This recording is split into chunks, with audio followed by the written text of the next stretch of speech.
Good afternoon, everybody. We are live and welcome to the all new Nevermind the Buy Box in the ECOM Inner Circle. I am joined today by my new partner in crime, Matthew Wright. Hello, Matthew. How are you? I'm very good. How are you? Nice and sunny here today for a change. Yeah, I know. Well, it's been sunny for ages. By the way, guys, let us know if you can see and hear us okay. When you join the live, please make a comment just to say hi. Give us a like, give us a love, to send out a notification to let people know that we are live. Pre-warning, I have literally a horrendous case of laryngitis at the moment. So today I'm doubling up as kind of Frank Butcher in terms of my voice. So for an unusual time, Matthew will probably be doing a lot of the talking today, which is unusual because normally it's me. But yeah, bear with me. I think you'll power through. Yeah, I think it's one of those things that I'm not ill. It's the curse. If anyone is a talkative or tends to be on the talkative side, like I am, it's someone.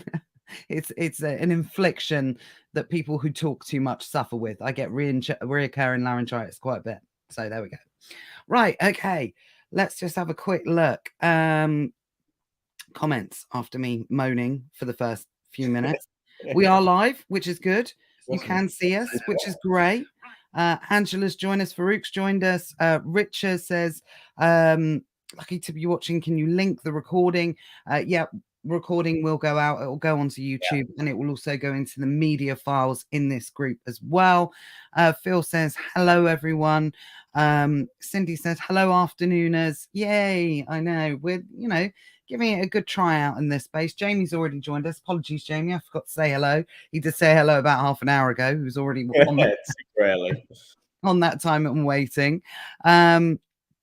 Raheem's joined us as well. Simona, Lady Boss Simona is in the house. Rosie's joined us. Hello, Peep. Seeing and hearing fantastic. Thank you for confirming that. Otherwise, we've literally been talking for a couple of minutes with no sound. Oh, Phil says, nice haircut now. Very nice. Oh, thank you. I've had it all cut off. Well, I had it all cut off like a couple of weeks ago. I just got fed up of it being, longer. So, and yeah. Never mind the haircut. You can literally adapt that to anything. I was talking to one of the Lukes earlier, and we were talking. I was saying, "Oh my God, never mind the buy box is going to be hilarious because I can't hardly talk." So it's going to be. And Luke said something about doing some sign language, and I was like, "Yeah, going to rename it. Never mind the sign language." You can literally adapt that title to every single possible scenario. So I'll probably stop doing that now. Okay, so Matt, oh yes, Joseph's joined us as well. Sean, he's sold over 50,000 units in a year as yesterday. Congratulations, Sean. That is a real achievement. Yeah, absolutely awesome. Brian's joined us as well. Lisa's watching. Hi, Lisa. And Sean saying, why aren't you at work? You're tired now. No, I've come here today because the warehouse is a bit busy and there's lots of people walking around, and it'd be a bit difficult to hear. That's all. Yeah, we did live last time. As lovely as it is at the warehouse, it's a real warehouse, and people have like conversations and like swear in the background or sound like an elephant blowing the nose, something like that. Yeah. But this is the beauty of why we started this new group is we really want to focus, guys. I mean, predominantly most people are going to be coming to us from the Amazon space, and which is where you originally started. I sold on eBay and then my own website and then Amazon. So we've covered most of these factors between ourselves.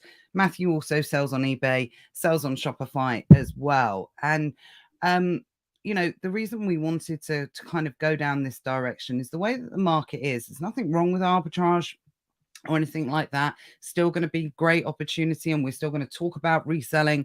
We're going to talk about arbitrage. We're going to talk about all these different types of things. But I think in the way that today now operates in the global world, that there is so much opportunity to expand across different various networks in different countries. We're obviously selling in the US and Canada as well. We're going to be back selling in Europe.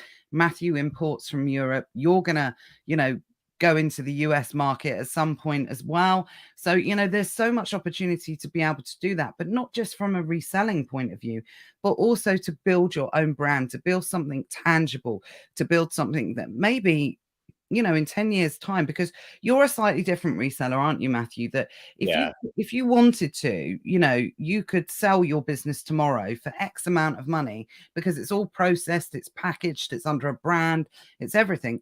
But this is the common misconception. People think that you have to have your own brand to be, you have to create your own products in order to have your own brand, but that's not the case. You don't create anything yourself, do you? No, I don't have any of my own products. I don't even. We've only just started doing bundles. Only really very recently started doing bundles, and it was after that meetup, and I thought I was chatting to a few people, and they were saying how well they're doing with bundles. I thought, you know what, maybe I should send this bundle game. But yeah, no, we don't do any of our own products at all. It's just other people's products that we source in our own way, and that's the value is in the sourcing side of it rather than and obviously selling them through Shopify, eBay, and Amazon. And obviously the values in the processes and the brand of the business and the retail customers that we've built up. And that's the thing. And that's the kind of misconception that we want to break, because I think, initially when we first entered the Amazon reseller space, kind of years ago, that always one of the biggest negatives about the Amazon reseller space was that you weren't really building a real business, even though you were. A lot of people associated it with not being a real business, because a real business you should be able to sell at a later stage. Whereas, with arbitrage, especially from retailers as such, there is no contract. There is no, preferred supplier contract in place or anything like that. So I understand why people associated it with, okay, well, you can't resell a reseller account.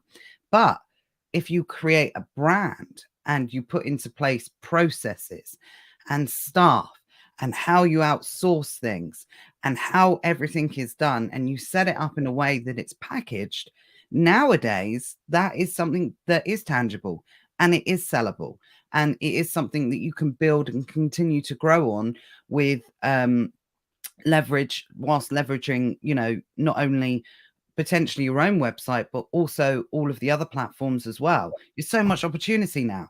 Yeah, absolutely. And you think of even just from the account perspective, you think about the feedback, the amount of restriction, the product ungating and things like that. There's a lot of value just in that, never mind everything else that goes with it. Yeah, absolutely. Absolutely. Right. Donna says, hi. Gary's joined us, a new member. Hi, Gary, fellow Bournemouth person. So contacted me today and I was like, yeah, Bournemouth through and through for sure. Nike's joined us. Hello. Hi, John. John said it must be a real business because I keep having to pay corporation tax. Absolutely. That wasn't my words, John. That wasn't my words. But you know what I mean? It came with that kind of stigma, and that was why a lot of people, Chris, by the way, I will come back to your question in a moment.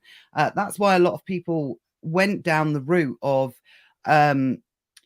do I go down the arbitrage route when I start, or do I go down the private label? Because if I go down the arbitrage route, I might not be able to sell my business in a few years' time. Or, if I go down the private label route, I'm creating a brand. I'm able to do that. So, that's why a lot of people had that kind of stigma, but I don't think that exists anymore now. Not in the way that hopefully we're going to demonstrate throughout, the time in this group for sure. So we're straight in with a non-Amazon question, which I love. Love it. Absolutely love that. So Chris has said, so Shopify website question, does the old-fashioned AdWords still work, or should I stick to just using Google product ads? So that answer that question is yes, Google AdWords still works. But the question I would ask you is, why would you want to use Google AdWords? Now, if you have a very niche product that is searchable by a very few sort of keywords, then yes, you want to be bidding for those keywords so that you're getting eyeballs on your website via the keywords. If you've got a generic reselling business, then you're going to be bidding for so many keywords against probably the brands themselves that I would not bother with the keywords, and I'd go for the product-based advertising. It depends very much on what you're selling. And if you've got your own little niche, say, for example, I don't know, you say you've got a baby product and, you know, baby care is the part of your product or part of your brand. And if people search that, your product's going to come up and that's all you sell and it's a really niche website, then I would say, yes, you want to do the Google AdWords and you want to put all your budget into a few very kind of key words. If you're not doing a very niche product, then I wouldn't bother with Google AdWords because you're probably either going to get outbid or you'd just be wasting money on words that aren't going to drive traffic to your site. And would you suggest, you know, nowadays, and again, this is something we're not going to be able to cover everything at the start, obviously, guys, but this is something I hope we'll be able to start leveraging and looking at in the future in terms of, you know, if you are creating your own products in particular. But again, I still stand by the fact that you don't need to create your own products to do this. You can do this by becoming a sort of overview of a brand reselling business, is by creating your own audiences, leveraging social media, leveraging things like TikTok especially is, you know, just blowing up for a lot of people now. Would you argue, or would you say that those kind of routes are more beneficial nowadays than traditional Google advertising? Yeah, definitely. Yeah, the social influencers. I mean, Google advertising is still massive. You know, don't forget that it's still, and that's where a lot of our traffic comes from. But it comes from the Google Shopping side. Google Shopping, what people don't realize, is actually free to place adverts on Google Shopping. Ooh. The problem is what comes is that what you don't realize is these big players have very big advertising budgets, and the bigger your budget, the more Google's going to rank you. So if you've got a big budget, then they're going to give you preference. If you've only got a little budget, you've got to be very careful in how you spend that budget to make sure you're actually going to get a good return from it. So I would definitely look at other ways of standing yourself out, because you don't want to be in a situation where the one who pays the most for advertising is the one that gets the sales. And that's where the small businesses definitely have to think outside the box from a marketing strategy. Like I say, partner with influencers. One of our strategies we're going to explore this year is starting a YouTube channel which does product reviews, which then pushes back to our website and things like that. Little things that are different that you're going to be able to have an edge over the competition on, rather than just the standard Google stuff where it's literally who's got the biggest budget wins. I tell you what, absolutely, this Christmas just gone, were blown away by some of the things that I was seeing brands doing in terms of, you know, thinking outside the box, being innovative in what they were doing. There was a particular sort of Christmas Eve box company. They do like posh Christmas Eve boxes, and they set up like a feed. I think I talked about this in time at Never Mind the Buy Box at Christmas, but they set up a feed to the North Pole.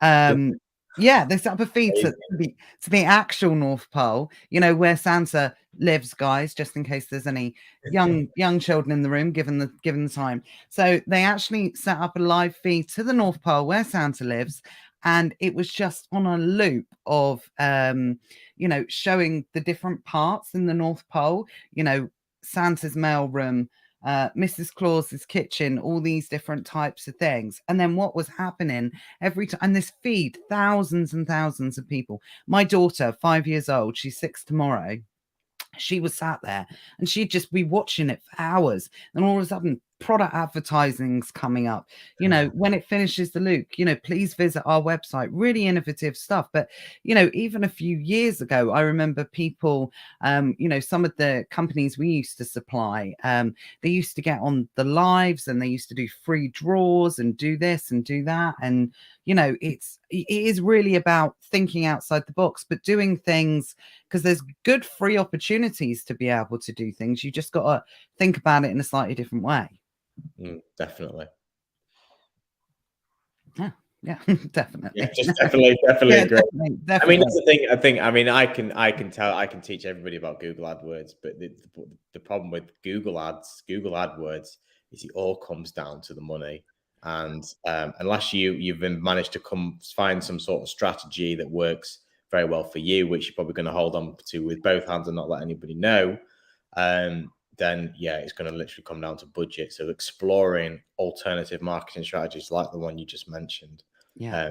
Viral videos, TikTok, I think, is potentially going to be massive for advertising and stuff like that. That's where you need to be to have a leg up of the competition. It's like Amazon though, because what I did 10 years ago, I'd be dead in the water now. You know, you just got to keep evolving and stay one step ahead of the competition. Yeah, I think it's just such an exciting time now to be running a business.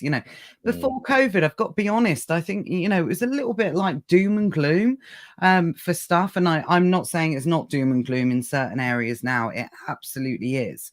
But it's such a great time to be in this position to be able to start the business. And I feel like I'm repeating myself a lot by saying that over the last couple of weeks, because there are some really horrible things going on in the world right now. And sometimes you sit there and you think, oh God, I don't want to be looking at this opportunity because there's, horrible things going on. You just have to be really grateful for what you've got, all rising costs and things like that. We're in a really unique position that we are in control of our own fate to a certain extent.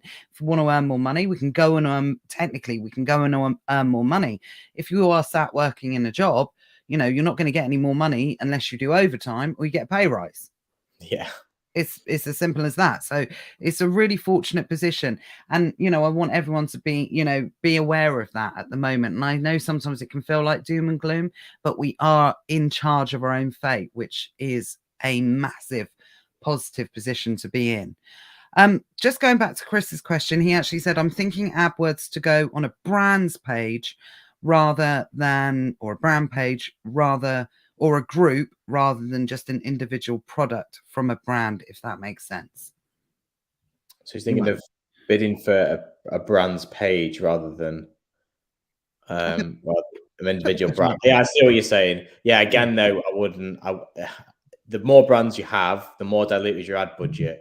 Remember, I don't know what your ad budget is, but I imagine say it's £1,000. That £1,000 is not going to go very far if you're diluting that between lots and lots of different brands. It's far better to do your A and B testing and work out exactly what works and what doesn't work, and then kind of put as much money into what is working than what isn't working. So yeah, the AdWords, I mean, it could work. I'm not saying it won't work, but for me personally, for bidding for keywords, I would far rather bid for products that I can actually sell and convert than go for bidding for keywords for brands as well. Another problem as well which is the same for all PPC, is that you might end up paying for traffic and then they might not convert the traffic. So it's just something to be aware of there. Yeah, for sure. Chris says, thank you. Paul's joined us, Shah's joined us, and so has Maria and Russell. Afternoon, everyone. So let us know in the comments, how are you guys doing at the moment? How does that, how does business feel? We were talking about this a little bit before we came on. It's actually been a really unique time in particular, selling on Amazon at the moment. And it'd be interesting to see if it's reflected into, your other areas as well, Matt, because again, I feel like been saying this now for about 2 years. We're in a very unique position. It's, this has never sort of happened within our lifetime before. But, a month ago when the war in Ukraine started, across the board, everybody's sales were affected. And it became, we went into a really inconsistent period of time.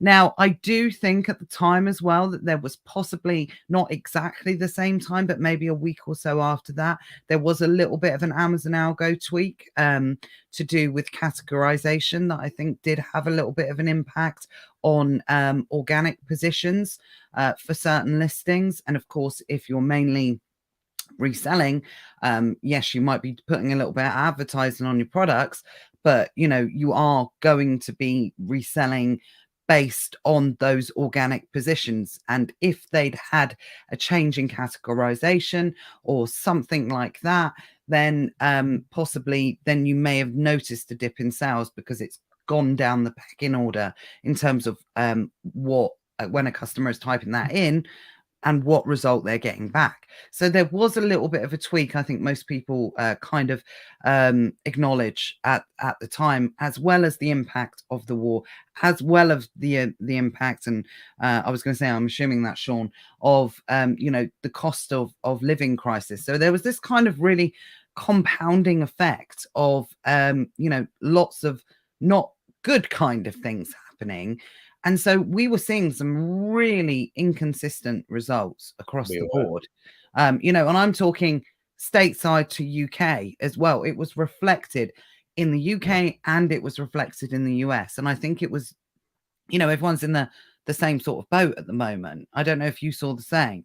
Yeah, we were, I was saying to you before, we had like £10,000 days followed by £2,000 days, like literally one after the other. And it was just absolutely mental.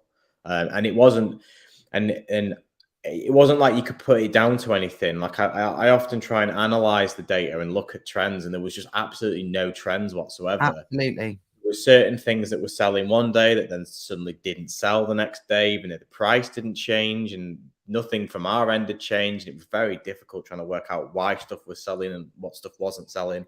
Generally, if you can look at a listing and go, right, that's probably not selling because of any one of five, the price is too high, the pictures are rubbish, the keywords are wrong, there's no advertising, But I was looking at this stuff and I'm like, well, it sold 20 yesterday, but it sold none today. I don't understand why this is happening. Yeah, very much across the board. And, we're exactly the same. One thing, when you do sell on Amazon, especially when you do sell your own products, you have to become a data monster. You have to learn how to look at the data, how to interpret that data. Is it down to a drop in market? Or is it down to a drop in your listing or something like that? And you have to be able to tell the difference between the two. Where this was really unusual this time and where it affected everyone across the board is it definitely was market as opposed to demand, and possibly a little bit of an algo change as well. But what was interesting, because it was so massively inconsistent, we had exactly the same. We almost had a record day in the US, not quite a record day. The next day, a record low. It was like ridiculous. And then the next day, it would go back up to what it was, and then it would drop back down, and then it would go back up.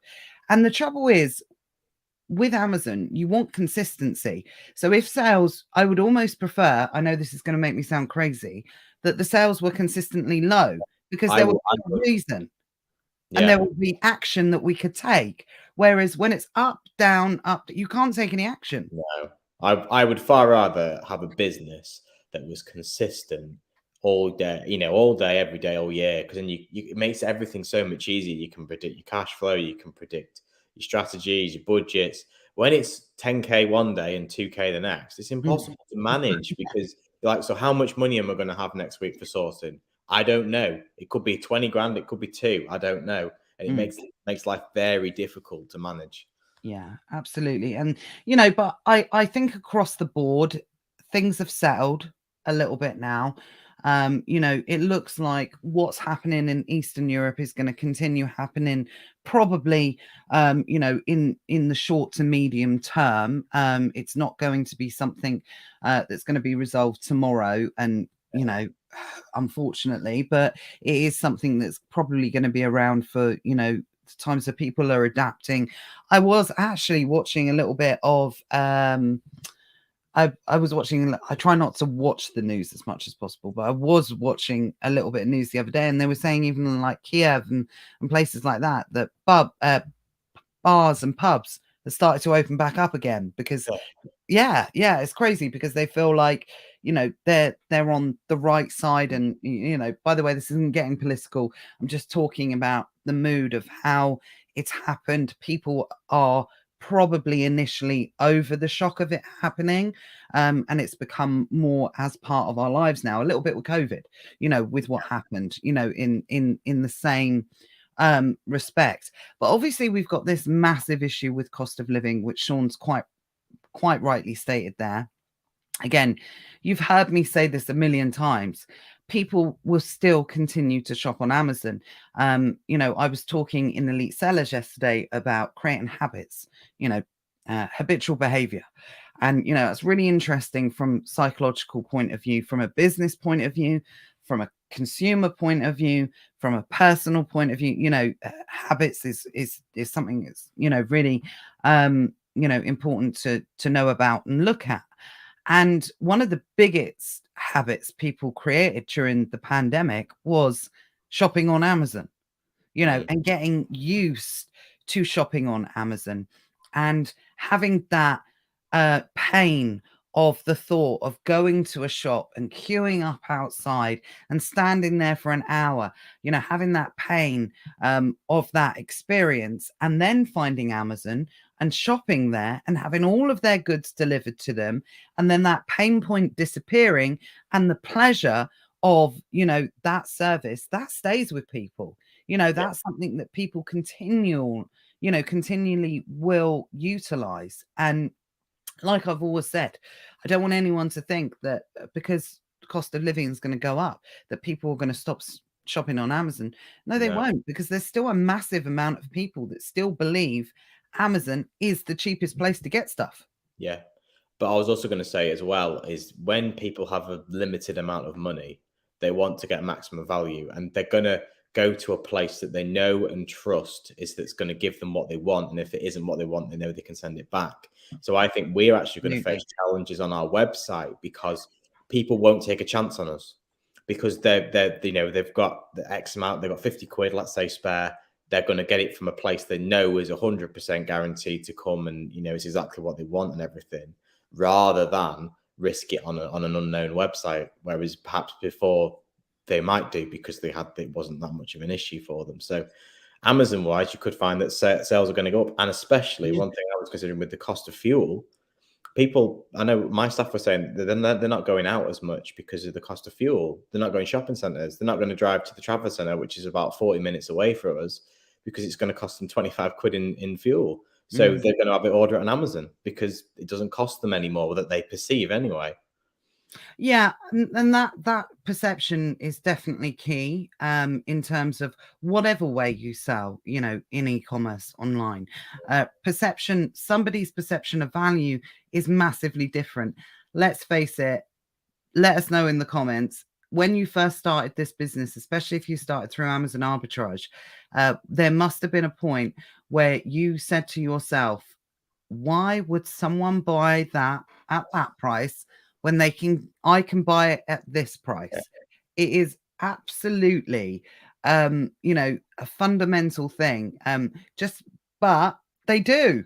So perception, just because we think one way, someone else will think the other way. So, and that's across the board. Like you've quite rightly said, Matthew, whereas someone else might look at that and think, oh, do you know what? Life's about doom and gloom. I want to get out. I want to get some air. I am going to go down to the local shopping centre instead of ordering it online. And, we've been locked in for 2 years. So I want to be out talking to people and doing this. Whereas the next person be like, I don't want to spend 25 quid on petrol. I'm going to order it online. That's, that's the beauty of it. There is always going to be, different perception. And I always say it will always come down to pretty much 50-50. And believe me, the 50% of the market that we're interested in is more than enough to be able to, keep everyone happy and keep everyone paid. For sure. Let's go back. Oh, do you know, I keep looking on there. I keep seeing Hayden. Sorry, apologies, Hayden. I know I saw you ask a question a minute ago, but Hayden's watching via YouTube. So I'm looking on my phone as the comments are coming up. But yeah. So I kept missing it. So apologies. I thought I kept going back, and then I was going back and it wasn't there.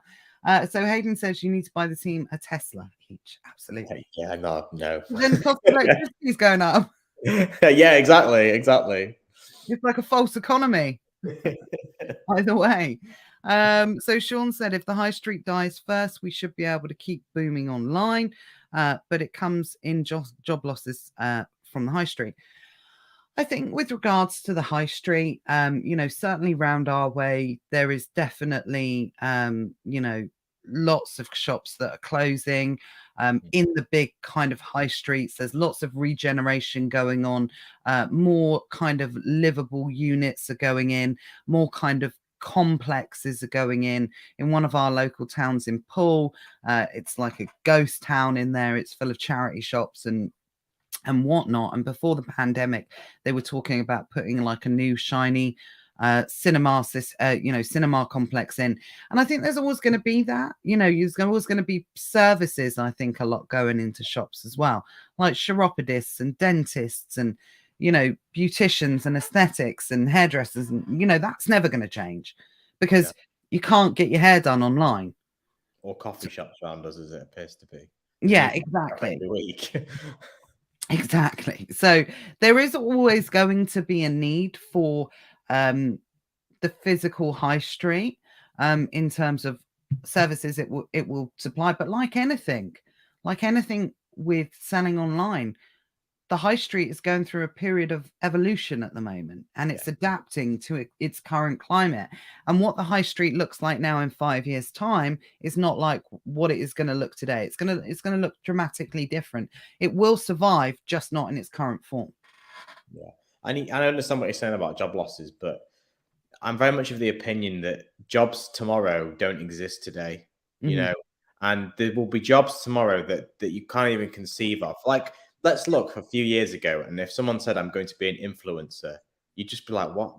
But there's loads of people being influencers, and there's lots of jobs. YouTubers 20 years ago said, I'm going to be a YouTuber.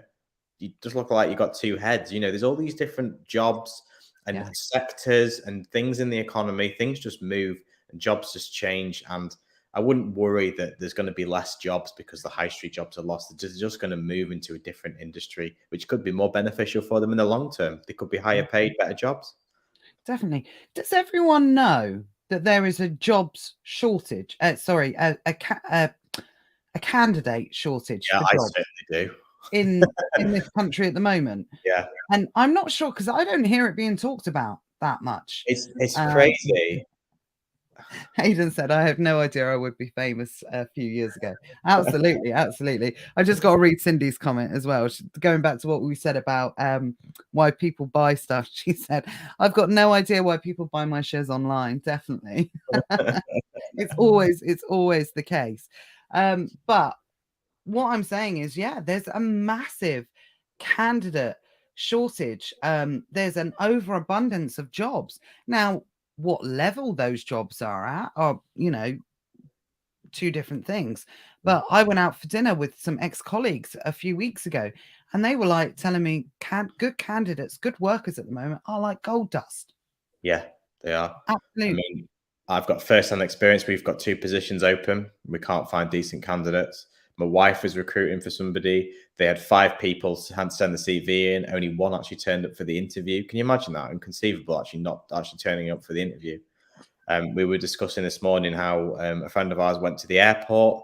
I've just seen Donna's posted a very similar story, that because so many people have left the airline industry, airlines and airports because of COVID, they cannot re-recruit people, and there's queues for like 3 hours to get through security because there's no staff in the security because nobody wants to work in the airports anymore.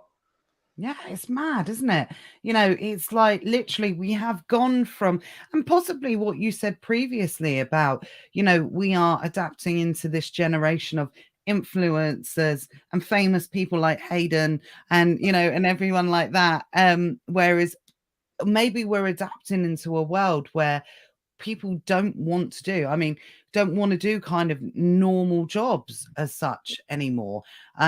It'd be really interesting to see what the next generation are going to make of it, because I was a little bit, my nephew, he's 19 and he works in a normal job now, but there was a period of time, and I'm not talking about him, I'm talking about his generation, where you think, I wonder when the reality sets in that generation knows that they're not going to be a footballer, or they're not going to be this, or they're not going to be whatever, because, and it's even worse now in terms of what is being brought up in, but great opportunity again if you're selling physical products, because people get the opportunity to be able to put their products in front of people, for sure.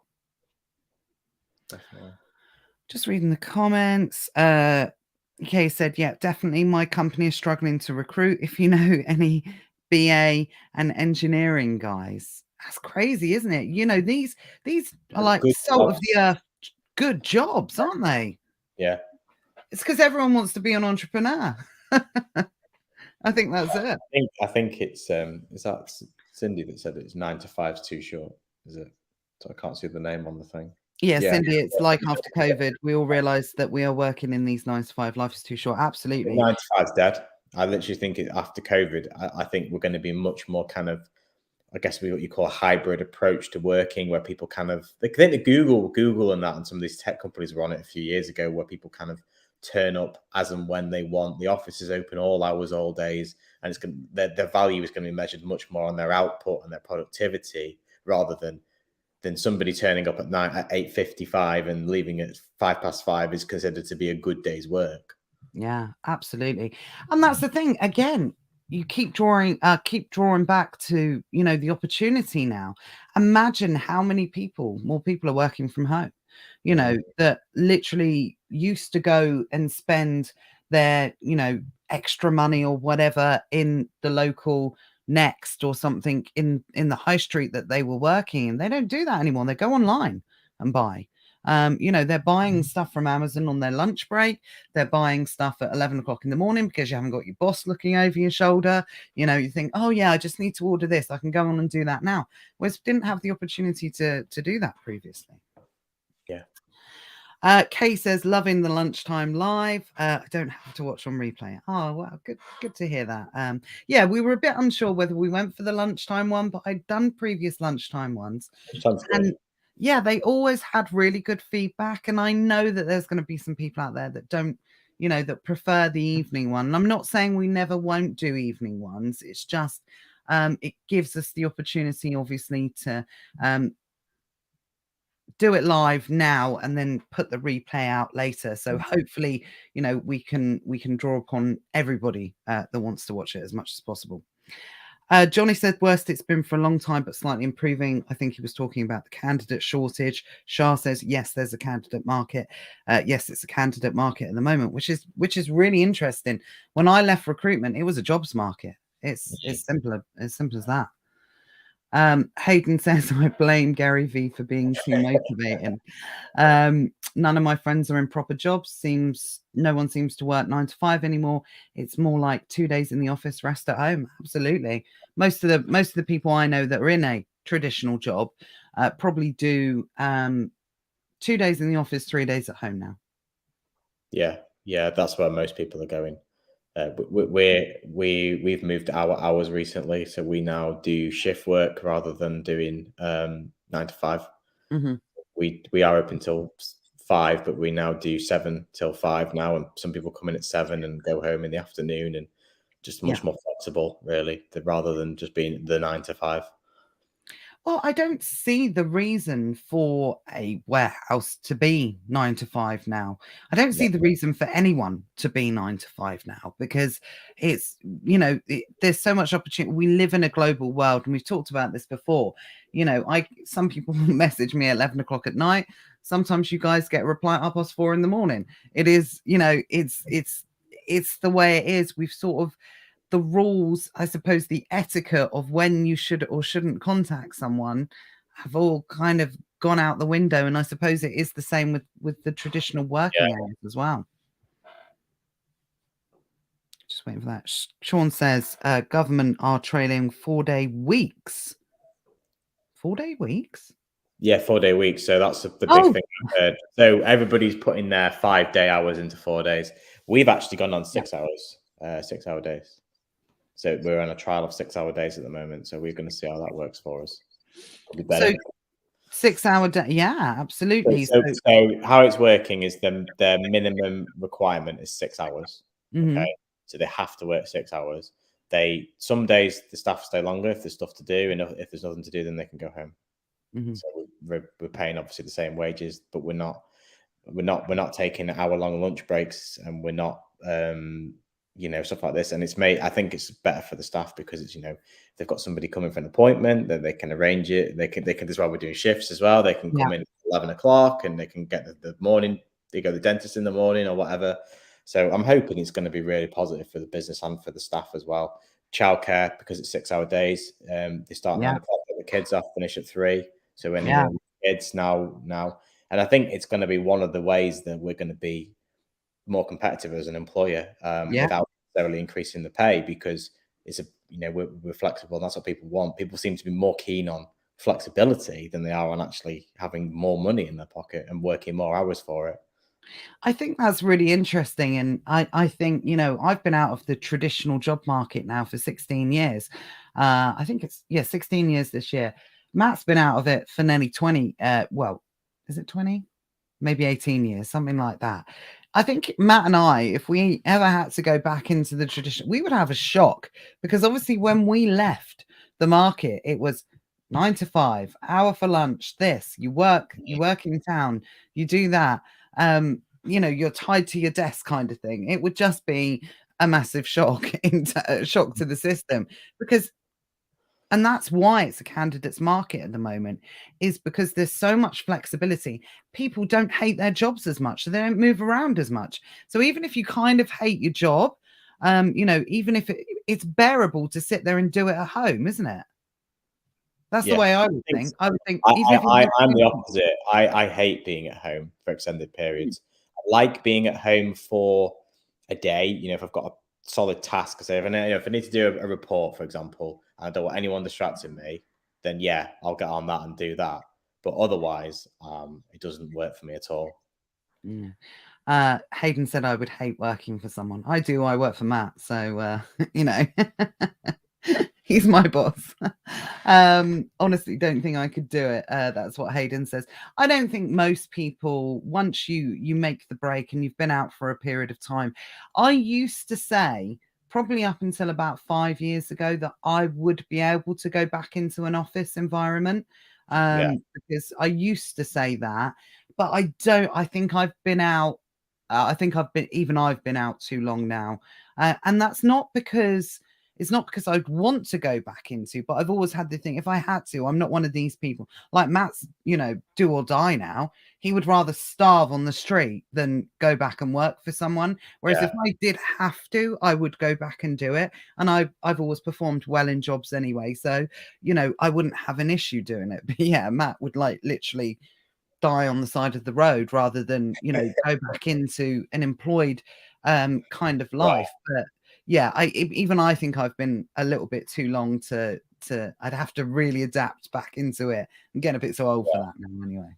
Yeah, I think there are pros to working for somebody though. I think, when you're working for yourself, it's all good, but it's not not all good. There is a few things that's absolutely.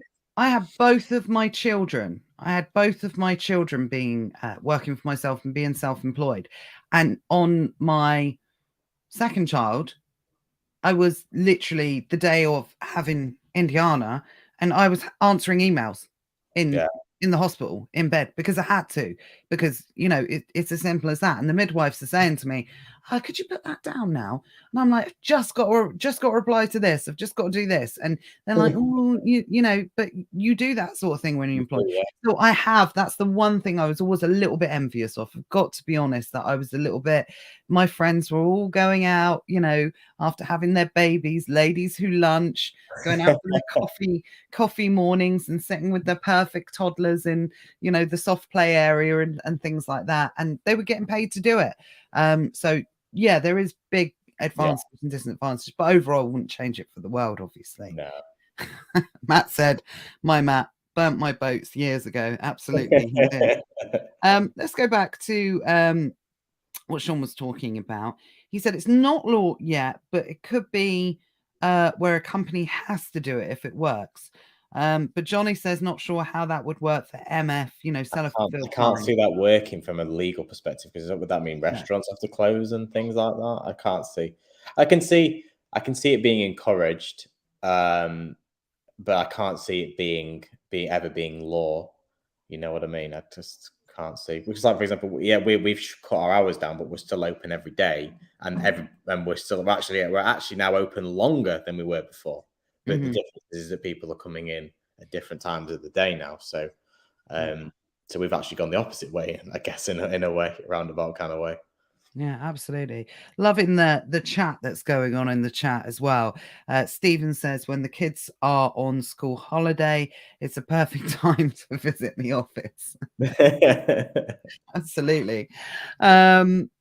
So Sean said split shifts, 4-day works. Each team has 3 days off, different days. But then Johnny said it could get expensive in terms it requires shift managers. Would only have to work. Would only work if you get to 10 plus staff. Lee says, "Hi Lee, hope you're well. The high street has been in decline cycle since the 80s, to be fair. Everyone I know in retail with high rents, exorbitant staff costs versus quality of staff. And at March, 20% slump in profits. Do you know what? 20% is pretty much what we saw across the board in Amazon in March. You know, I think most people would agree with that as well. So it literally, I think in March was absolutely universal.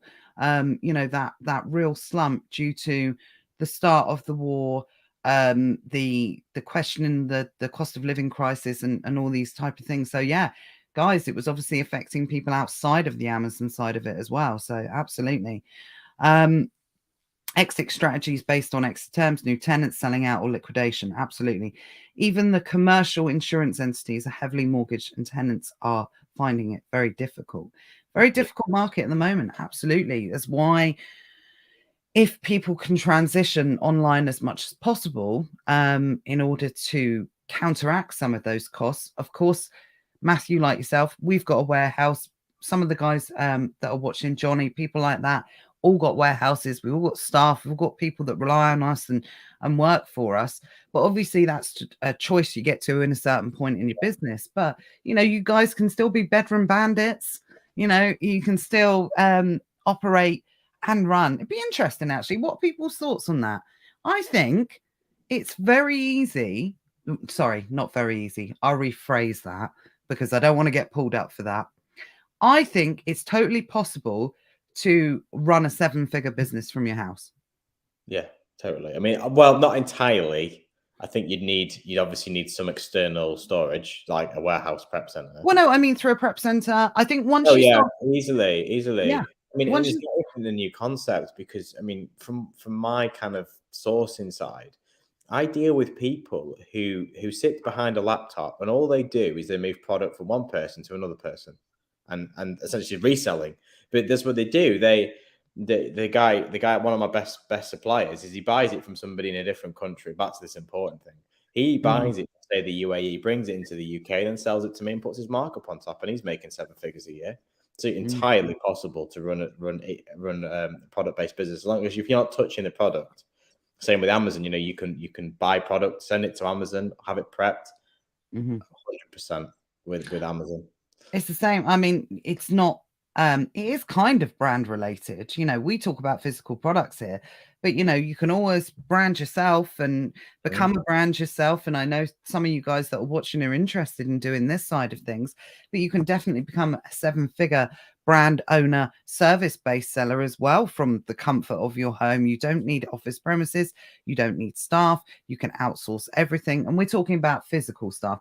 I think it would be really, really hard to do it completely on your own without outsourcing. So when we talk about staff, we're talking about someone that you don't physically employ yourself using outsourced services. So you will need half. God, these comments are coming in like crazy.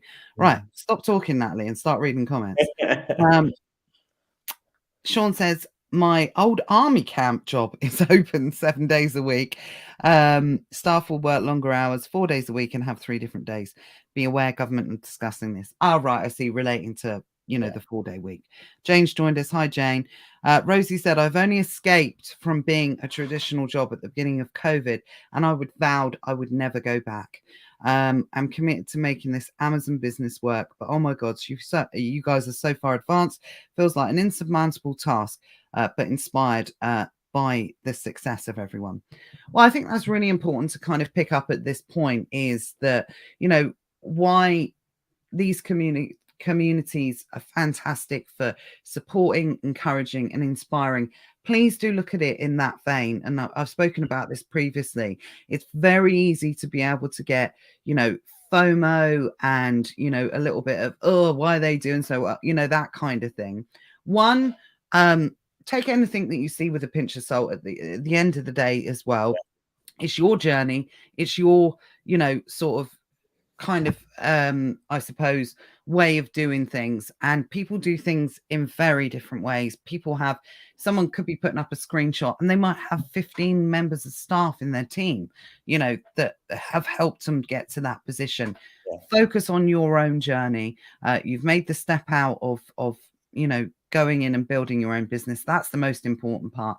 And absolutely look at it as inspiration and seeing what is possible. Because I say this right now, I really do believe in this market. It might seem like it's doom and gloom, but given everything that's, you know, all the services and everything that are available, and communities like this and other communities and YouTube and everything like that, anything is totally possible.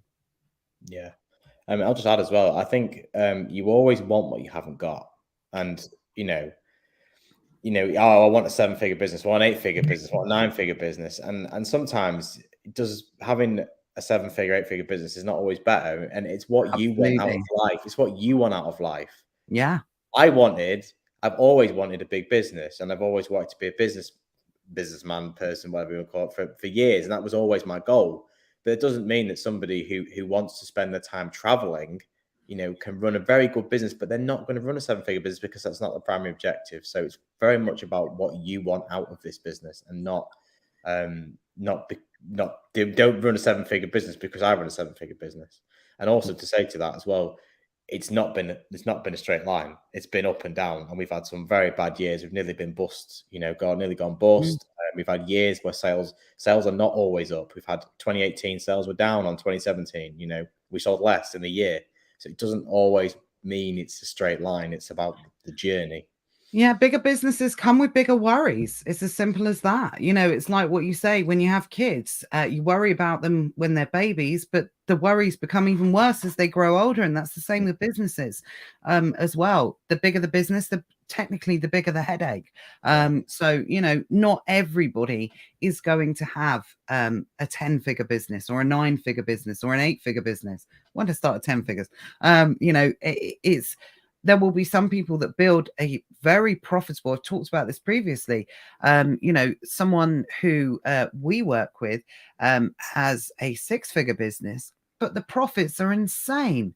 And they wouldn't, you know, they sell really high margin stuff, and they're making just as much money as somebody who is probably doing 400,000 to 500,000 turnover in terms of their turnover, because their margins are so much bigger and their costs are so much less. So, you know, do what works for you guys. Absolutely. Johnny's just said Buy Boxer. He's one of the biggest seller in America. He's like 120 million a year or something like that. And he said one of his biggest regrets was growing too big. Absolutely. I can imagine. There's some people, I think, God, how do you sleep at night, in terms of the amount of stress and worry and things like that, for sure. Nikkei says, as someone who is in a 9-to-5 job, it would be great to be my own boss soon. Absolutely. I.e. lunch break is almost over. And that's why we did it at 1 o'clock. Give people the opportunity to watch it on lunch as much as possible. Sean says, yes, we can do 1 million by the end of the year from my home and other people's homes before jumping into a warehouse, also leveraging other people's homes. Absolutely. Don't forget, warehouse is fixed cost. The beauty of the home-based is that, you know, outsourced, it's all variable cost. Sales go up, costs go up. Sales go down, cost goes down. Fixed cost, that warehouse is going to cost you whether you're making 20 million in sales or whether you're making £1 in sales. That can cause you big headaches when, you know, if your sales aren't going in the right direction. So Hayden says, I'm heading to 7 figures. And he's heading there very quickly, and works from home 100%, no office, no nothing, great margins, no plans to get my own warehouse until more like 7 figures probably. And he's put, as you know, Nat, but absolutely.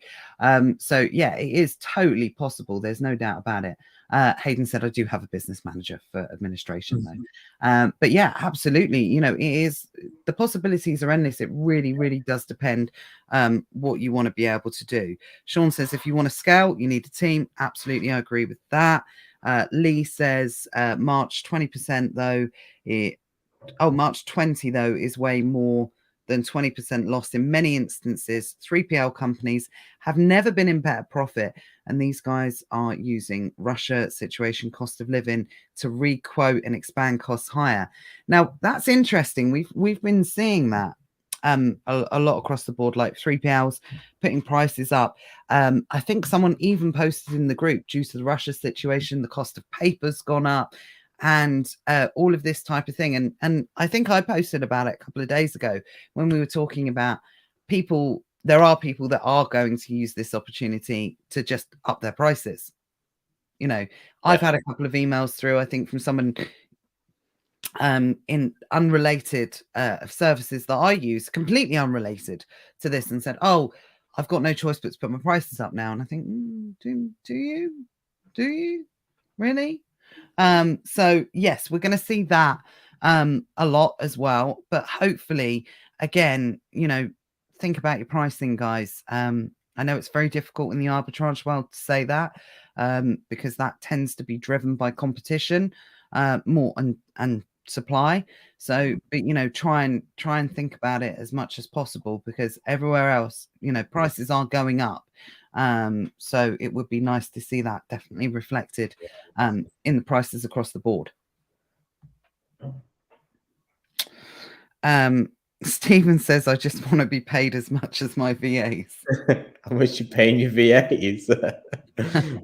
Yeah, absolutely. Johnny says, you lose the company culture, American, when you have to start paying insurance for all of your staff members. More money, more problems. Absolutely. It does come with absolutely a bigger headache. There's no doubt about it. Rosie said, and it's not that, it's the stress and things. I've been in a position where I've had to, you know, let people go and make people redundant and things like that. And it's not nice. I don't care. I used to work in recruitment. We've had our own businesses, and like I said, I will work it out one day, but you know, definitely I've been responsible for employing indirectly or directly responsible for employing probably over 200 people, possibly even more, in my time. And so I would consider myself to be a relatively experienced employer, but still, when you have to let someone go, that doesn't matter. It comes down to when you know that you're responsible for somebody's livelihood or something like that. It does bring a lot of stress. It's not fun. Not at all. Not at all. Yeah, else as well, interestingly enough. See you, Lee. Lee's off. Bye, Lee. Interestingly enough as well, there's you lose a bit of, well, certainly I feel like this. I feel that when I've got over it now, but when I first got my warehouse, I felt a responsibility to be there. First in, last out. And I don't know if it was actually good for me or the company for me to be there, but because you're the owner, you're the leader, you kind of feel that responsibility to be there. And I lost a lot of the freedom that came from being self-employed, essentially running my own business. In that, you know, the beauty is of running your own business. If you don't want to work today, you don't have to work today. You know, you've got enough money coming in to pay your bills. But when you've got a warehouse and a team, why are you not in? Where are you? You know, and you feel that obligation on yourself. You should do that. You should be there at 8 o'clock before anyone gets in and leave after everybody else. That's how I felt anyway. Yeah, absolutely. And you spent, you know, was it about 8 weeks down at like your family's holiday home? Yeah. You didn't even go into the office or anything like that? Just work from...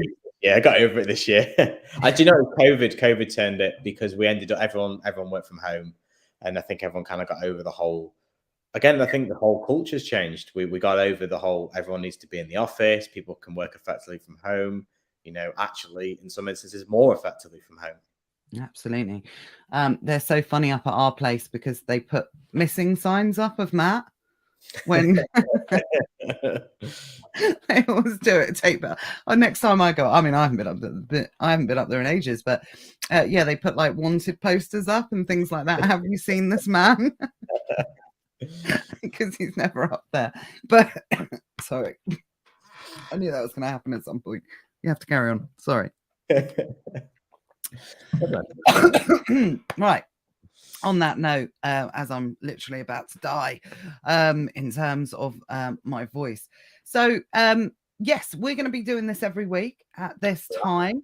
Sometimes it'd be me, sometimes it'd be Matt, sometimes it'd be with Matt, sometimes it'd be with other people. You know, it's going to, never mind, the buy box is going to continue in the same vein as it did before, just a different home, different location. If you are watching via YouTube, please make sure we'll put a link down below for the new Facebook group. So please make sure that you join us. Matthew put up a fabulous importing guide yesterday. For anyone that hasn't read it, it gives a really good indication, a little bit of insight into how you do things just a little bit differently on the reseller front, which is something that we're going to be covering quite a lot over the coming weeks and months. As ever, post any questions in the group. We'll be back same time next week at 1 o'clock, and yeah, we're just going to keep you updated with everything that's going on in the group. So thanks everyone for joining. Yeah, thank you very much. Hope you enjoyed today's session. If you've got any questions on the importing, absolutely fire them away. Maybe we can get an Never Mind the Buy Box as well. We can discuss it on there to do some training around it, or a live or something. We can, because I think it'll be, it's a real good leveler for people. I think the point of this group is we want people to do things differently. We don't want people to just be buying off deal sheets and just sourcing away from retailers. There's so many opportunities out there, and it's going to be those who are in the inner circle that know the opportunities. Absolutely. Thanks, guys. Great view. You guys stuck around for the full hour, so we really appreciate that. Mike's joined us via YouTube. Hiya and bye. By the way, yeah, like I said, any questions, post them in the group. Happy to help where we can. But have a great week, guys, and we'll see you same time next week. Take care, everyone. Bye. Bye.